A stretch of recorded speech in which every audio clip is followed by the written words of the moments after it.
እስኪ አንድ ጥያቄ ልጠይቃችሁ። ሁላችሁም በታማኝነት ለ5 ሰከንድ ታስባላችሁ።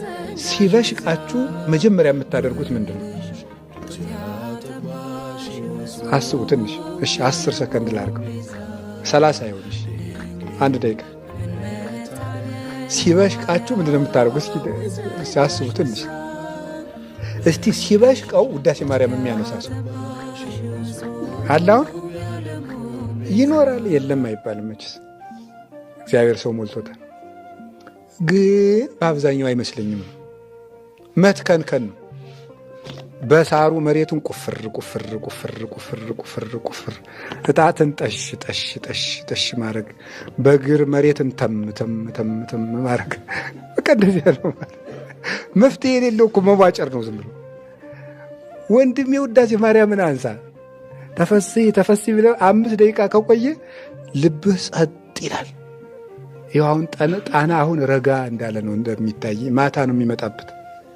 ይሁን ሴት ጸጥ ይላል። ሞገዱ ጸጥ ነው የሚለው።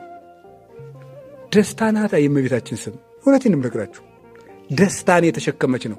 የሕይወታችን ደስታ እሱ ማን ነው? ክርስቶስ ነው። እሱን የተሸከመችው ደግሞ ማነት?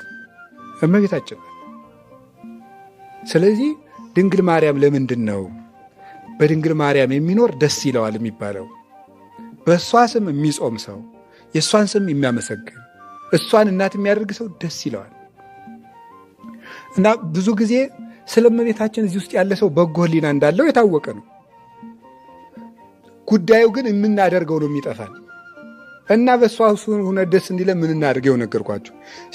ሲበሽቃችሁም ውዳሴ ማርያም ድገሙ፣ ደስ ሲላችሁም ድገሙ። የእውነቴን ነው። ሰው ሲፎክርባችሁም ማልዳ ደግሜዋለሁ አትበል። ዝም ብለህ አንሳና ድገም መጽሐፉ። ችግር ሲፈጠርባችሁ አንሱና ድገሙ። እኔ እውነቴን ነው። ፈትኑት፣ ቅመሱት። እውነቴን ነው።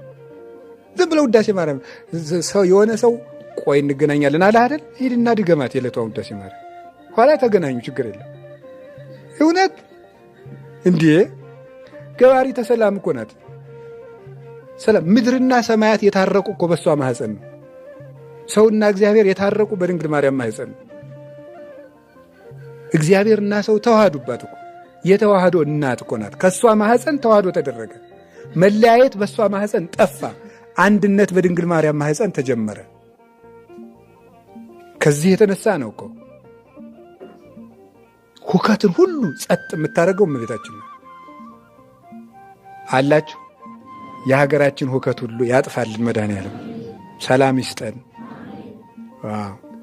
እና ደስ የሚለን የመጀመሪያው ደስታ